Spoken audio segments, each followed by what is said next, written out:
శ్రీలంకకొచ్చినప్పటి నుండి నేను పెడుతున్నానండి. అంటే శ్రీలంక ట్రిప్స్‌కి సంబంధించిన షార్ట్స్ పెడుతూ ఉంటే, ప్యాకేజ్ ఎంత పడింది? ప్యాకేజ్ ఎంత పడింది? అని మన వాళ్ళు అడుగుతూ ఉన్నారు. కొంతమంది వాళ్ళకి ఫ్రీ, వాళ్ళు ఫ్రీ కాబట్టి ఎళ్ళిపోతున్నారు అని అన్నారు.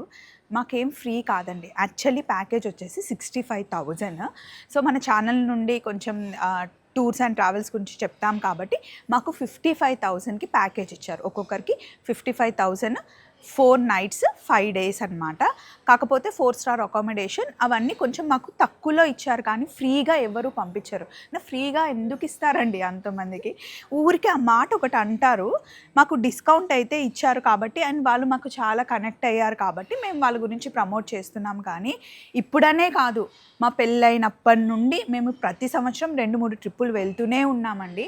యూట్యూబ్ ఉన్నా లేకపోయినా మా ఆయన బాగా సంపాదిస్తున్నారు, నేను కూడా సంపాదిస్తున్నాను. నేను ఈటీవీలో వర్క్ చేస్తాను.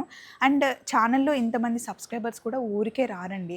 ఇక్కడికి వచ్చి నేను ఇవన్నీ చూపిస్తున్నాను కదా, ఎంజాయ్ చేస్తారు, మళ్ళీ కామెంట్ చేస్తారు. ఫ్రీ కాదు, మాకు కొంచెం తక్కువకి ఇచ్చారు, కానీ ఇక్కడ కూడా చాలా ఖర్చు అవుతాయి. అన్నీ మా డబ్బులే పెట్టుకుంటామండి.